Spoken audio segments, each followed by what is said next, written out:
Y'all just realized I never did a review last week. So sorry. Let me quickly catch you up.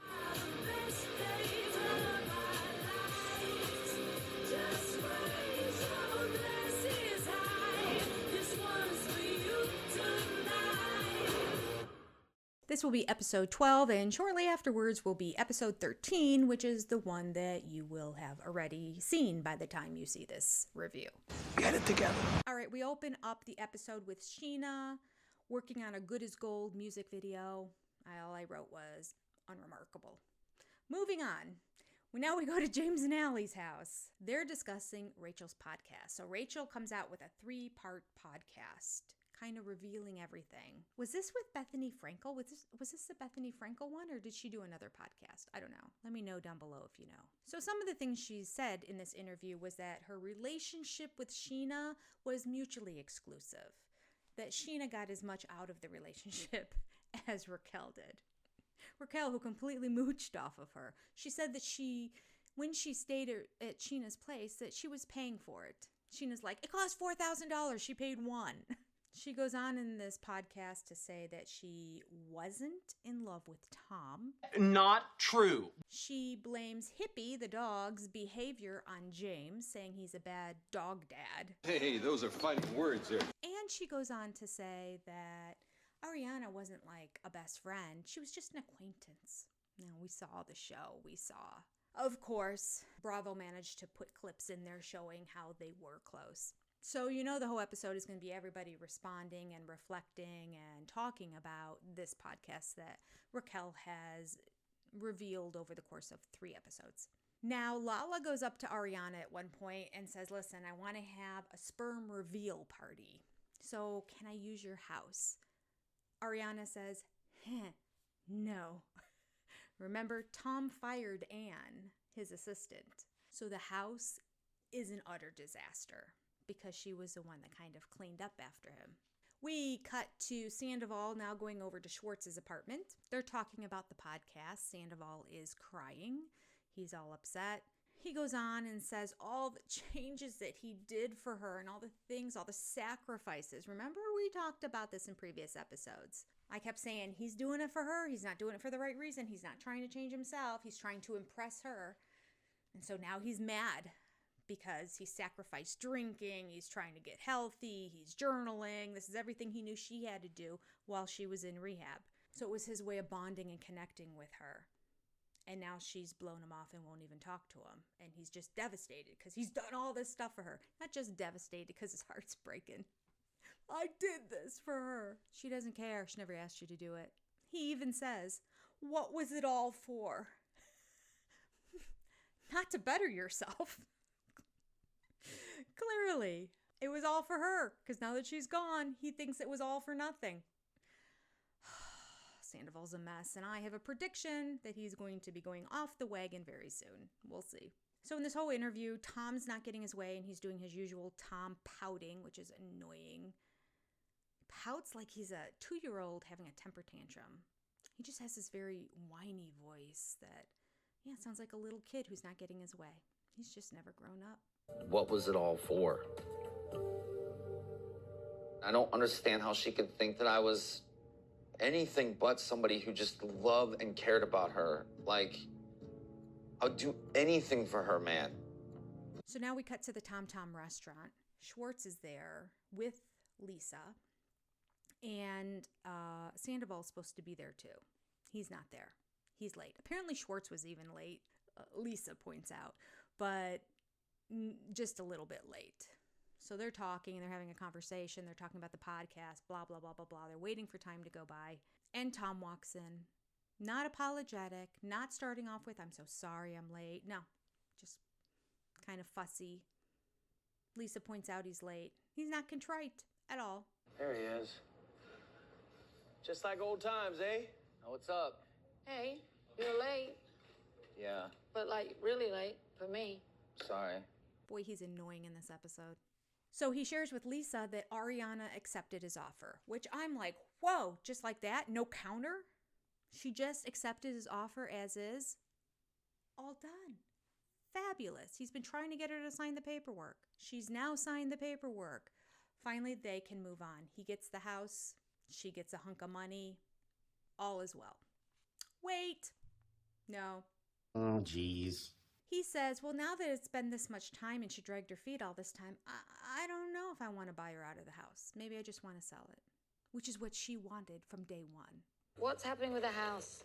Ariana finally responded to the offer and she wanted to accept. So That's good. yeah, I'm taking a couple days just to think about it because that offer I gave her was over 2 months ago, and like my thoughts have maybe changed since then. Oh, he's trying to be a prick at whoever he can be because he's so hurt over this. I mean, he doesn't have Ariana anymore, and now he doesn't have Raquel. Lala stops by. She walks in and she goes up to Lisa and says, Lisa, can I borrow your house? Because she couldn't have Ariana in Tom's house because it's a disaster because he fired the maid, which is really his assistant, but she functioned as a maid. So Lala asks her, can I please use your house for my sperm donor party? Boomer Lisa is not understanding or appreciating any of this. And she's like, a sperm donor party? My word, is there going to be sperm all around? I don't know. I don't like this. And of course, Lala's like, no, we're just looking at pictures. We're picking people out. Lala, are you sure? And then Lala tears up and starts to cry. And she says, I've thought a lot about this. This is what I want. So Lisa says, okay. You'll each get a packet, and then you'll all vote. You mean everybody else gonna choose your donor? Yeah, including you. Lisa, allow me to be excited about this. Because I'm really freaking excited. You really want to do this? Yes. Okay, well then I give it my blessing, I guess. Yay! Sheena and Brock show up at Ariana's house. Ariana has the kitchen all cleaned up in the living room area. The rest of the first floor is just piled with boxes and everything. Apparently there was a box outside the door, so they walk in and they're like, you have a box. And she said, add it to the pile. Now, these aren't necessarily all Tom's stuff, but Ariana's planning on moving, so she's like, I'm just going to take the boxes of stuff that I'm getting and just move them in the boxes. I don't know if these are all gifts from people, because if you ordered something on Amazon, one would think you might need it. And if you knew you were moving, why would you order something from Amazon? Why wouldn't you just wait until you moved? So I don't know what's in all of these boxes, but there were like 20 of them stacked up, all different sizes. Sheena shares that she has got a song out called Apples. And there's a line in there, how do you like them apples? And it's really sort of a dig at Sandoval. And that the song originally was all about Raquel, but she has added a stanza or a verse or some lines in there about Sandoval now, which Ariana loves. So we're just stoking the fire to keep the drama alive. Sheena and Brock say they really came over to just help her clean up because your environment affects your mood, and she knows that things were getting disoriented and disheveled there, and she was worried about Ariana slipping into a place of like depression and clutter and everything. So she wanted to just try to help her have her living space be clean and free of clutter so that it wouldn't affect her psyche, which is a very good friend thing to do. It really is. I need a friend that'll come and clean my house. I would probably have to come out and tell them, my house is cluttered, my head is cluttered, and I can't handle it. And if only somebody would just come clean my house. Still, they'd probably be like, what? All right. Because it would be a lie. I'm not slipping into a depression. All right, let's move on. Oh, I do have a note here that when Ariana was talking about the boxes and how she's not going through them or opening them because when she moves, she's just going to take the boxes, that she was wearing a pretty amazing rock star outfit. She looked fantastic. I'll try to remember to put a clip or a photo of it in here. Receive a box, stack it neatly, and then when I move, it's going to go straight into a moving truck, and it's one less thing I have to pack. We cut to Sandoval at a band practice so we can all hear Tom Sandoval's band. Some of these shows are just so obvious. I don't know, I needed a clip of my band to show how cool I am to get people to buy tickets. So, I mean, there's nothing else going on in all their lives. Like, none of them work. Okay, a lot of them have sort of jobs. Katie points out she does nothing all day. She's got nothing to do. She's got no one to talk to. She's got nowhere to go. So she's more than happy to do anything. She's just waiting on permits, apparently, from West Hollywood to get something about her to get open. So James arrives and Sandoval stops practicing. Practice with full-on smoke machine. Everyone throws a smoke machine at their practice. Anywho, James comes by, they start talking, and they're kind of talking about life and the podcast, and James points out, listen, I had problems with her too. Then Sandoval has to take a dig at James, which makes James take a dig back at Sandoval. Sandoval said something like, oh, remember when she said, if you don't stop drinking, I'm going to leave? She didn't think you could stop drinking. She thought that was her out. I mean, I'm sure that's what she told him, but she went on to get engaged and have a big engagement party with her whole family there and all that, so I don't buy it, really. Then James says, well, you know what she said about you? That I don't even remember. Anyway, the tit for tat turns into a full-on fight between the two of them. I don't believe you guys were ever in love. I think it was a fest for 6 months. Dude, we would sit there for 5 hours. You and would get talk. horny, extra horny, because you weren't getting it from Ariana. You have so you'd no like go idea. downstairs and get your You have willy. no the whole You're a time. liar, though, Tom. You're a I'm liar. not. I mean, that's just the facts, though. And like, It's not the facts. It's your opinion, which are not facts. well, no, it's her opinion too. She said it. Okay, dude. At the very beginning of this, Sandoval, who's now moved from sadness to anger about Raquel, says, it's effing BS. So GD disrespectful that she used me and now is throwing me away. A little angry. It's all about Tom Sandoval. There's never ever like I wonder why she's doing this. I wonder what happened in her mind that changed. I wonder what transition she went through. I wonder if I can get there too. There's never any like attempt at understanding her side of the story at all. I mean, it's Sandoval. That just seemed like a stupid thing to say. Obviously, he's not going to care what she thinks. It's all about him. There becomes an argument between James and he about whether he really loved Ariana or Raquel. James kept saying, you loved Ariana so much. He's like, no, I didn't. He's like, yes, you did. For years, you'd say it to my face. I don't know. He may or may not be correct about it all, but I'm just loving James in this moment. He is really trying to be the voice of reason and kind of get Sandoval to see reality. Didn't work, but... I mean, what you and Ariana had was true love, bro. Do you remember don't that know. back in the day? You don't know, bro, man. you looked me dead in the eyes for years talking about how much you love that girl. I did love God, her. it's like you forget, bro. It's crazy. Shut up. No, it's seriously, though. It's I like you just forget your just memories, love how bro. you walk. Rewrite history in your mind. And we cut to Tom Sandoval, who's back at home now, and Schwartz is coming over to visit him. And he's got a new assistant who's cleaning up the house. It's a dude. It's a bartender from Schwartz and Sandy's. In their conversation about the house and how he's not sure now if he's going to actually buy her out, because I think he actually sat down and looked at it and went, I'm not sure that I can afford this. Of which Ariana did say, she's like, I knew he couldn't afford it, but like that's what he was offering me, so I was just going to take it. This is where Ariana screwed up. She should have taken it way back then when he first said it, because he was willing at that point to be generous with her. He's not willing to be generous with her anymore. So now he's going to recant this and say, let's just sell the house and split the proceeds. So Tom Sandoval is talking to Tom Schwartz, and he's like, you know, I have a suggestion. Right away, Tom Schwartz knew what was going on. I was watching it going, what does he know? Tom Schwartz is like, no, don't even say it. Don't even say it. No, don't go there. Don't say it. No. And I'm like, what? Tom Sandoval basically says, it'd be great. I could afford to stay here if I had a roommate. But get this. Okay, so Tom Sandoval doesn't think he's going to be able to afford it. The offer that he proposed, that he offered Ariana, he's now saying, I'm not sure if I can afford it. So if I had a roommate, then maybe I could. So what do you think, Schwartz, about coming on over and staying here? Schwartz is like, no, the optics are terrible. I am not going to do that. It's amazing. Schwartz, who seems very immature and needs a lot of hand-holding, at times can really pull out the maturity card. In this situation, he's making the right decision.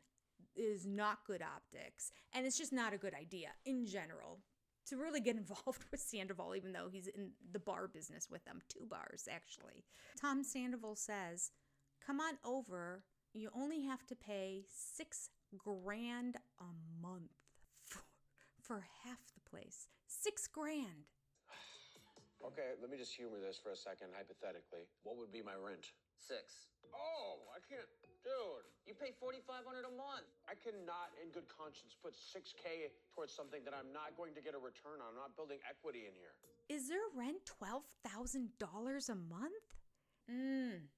They should have never bought a house that expensive if that's what they're paying every month. That's crazy. Reality TV can be over like that. Oh my goodness. I can't even comprehend. Wow. 12 grand a month for rent alone? He has an assistant that he's paying. They had a groundskeeper. Remember that episode? Wow. And Schwartz, in all his wisdom, says, why would I pay 6 grand a month? And he's like, well, because you're paying like $4,200 or something like that for your apartment now that you're living in. So it's just a couple thousand more a month.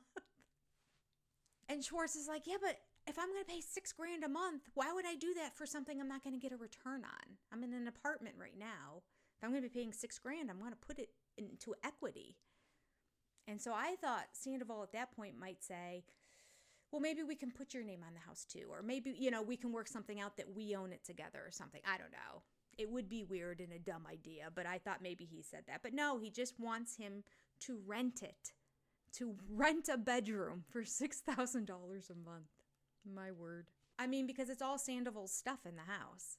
Sandoval's furniture, Sandoval's everything is in that house. So Schwartz would be coming in and just moving all his stuff into one of the bedrooms for $6,000 a month. Okay, I'm sorry. The number blew my head away. Understandable. Lisa Vanderpump does host at her house Find Me a Daddy party. I can't remember what she called it. Anyway, doesn't matter. For Lala. So a bunch of girls are there. They're all going to look at profiles of guys. Lala already had it narrowed down to 3. So it was a matter of which one of the 3 do you think is going to be the best makeup? And they may have had pictures in there too. They must have had pictures in there too. We didn't see any pictures or anything. And obviously it was probably confidential information, but they were reading through some of the information that was inside each one of the profiles. Before they did all that, they play a game called Pin the Sperm on the Vagina. Although they're not supposed to pin the sperm on the vagina, they were supposed to pin the sperm on the uterus. When they were talking about how close they were all trying to get it in the uterus. So, okay. A little anatomy class. We'll let it go. Lala's got a lot going on. I had a blindfold on, for goodness sake. How am I going to know where the vagina is? Can barely find my own. What about Ken? He's used to fumbling around in the dark. Maybe he'd do a better job. So they all vote. Donor number 1 is the winner. That's the end of that scene. We cut to Allie and James sitting on a couch at their house talking about their future. This really surprised me, but Allie did share that she really doesn't have aspirations for marriage or kids. I mean, she is channeling Ariana. This is what Ariana has always said. It just surprises me because I'm built so different. Couldn't wait to have kids and get married.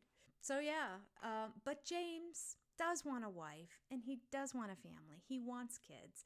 So he points out, listen, I just spent, how many years? Was it 5, 7 years with Raquel, who didn't work out either? He said, I don't want to spend another 5 to 7 years with somebody who I really do love, but isn't lined up with my future. And then in the Talking Head interview, he's crying because he's like, I don't want to start over to find another person. Like, I feel like Allie's my person. I love her. I want to spend the rest of my life with her. But if she doesn't ever want to get married or have children, it may be a deal breaker. Tom Tom is hosting their first ever brunch because there used to be a brunch at Pump. And so they moved it over to Tom Tom. I know there's also a brunch at Sir too. So I guess there were 2. There was a Pump and a Sir brunch.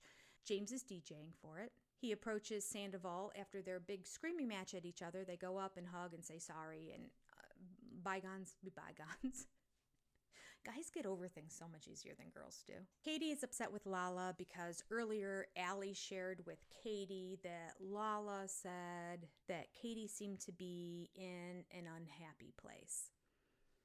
So Katie's upset she said that, although Katie never smiles. Like, if you want people to think you're happy, I don't know, look happy. I don't know. So Katie's upset with Lala. Lala says, I don't know that I said it like that, but I do know that we used to be kind of best buds and we're not anymore and it's hard to connect with you. And that's when Katie says, I have nothing but time on my hands. I don't have a job. I don't have a man. I don't even have a home. I just have an apartment. I could be getting together with you all the time, but you're too busy, Lala. And Lala has a kid, and Lala's apologizing, saying, I know I have Ocean, but she's my life, and I want to spend time with her, and blah, blah, blah, blah, blah. In the end, they hug and kiss. They work it out.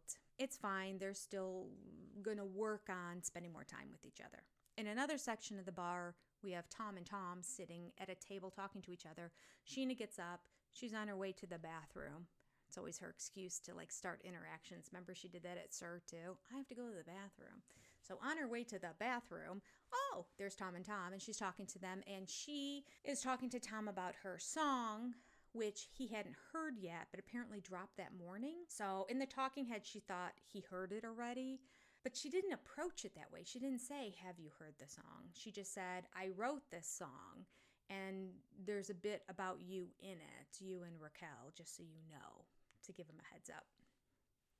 Anyway, he gets really upset. He thinks everyone's monetizing off of his pain and anguish, and he gets up and leaves the bar. That's the end of the episode. But I will say, next episode looks good. We have Jax comes back. Jax is good TV. Hate him, but love him on TV. So Jax is back. Brittany's back. I mean, everybody loves Brittany. There's not a person in the world who hates Brittany. So Brittany is back. So that'll be good TV. Just love to listen to a southern accent from Kentucky. And there's also a clip of Sheena and Brock having a conversation really about their life and the troubles that they're having in their marriage and their life right now. It sounds like one of them may have even implied they wanted a child and the other one didn't want another child. But I may have gotten that wrong. That's just from memory. Another episode is dropping tonight. By the time I get this out, it will be yesterday or the day before. So sorry I'm behind, but by next week I'll catch up. Have a great day, everybody. Goodbye.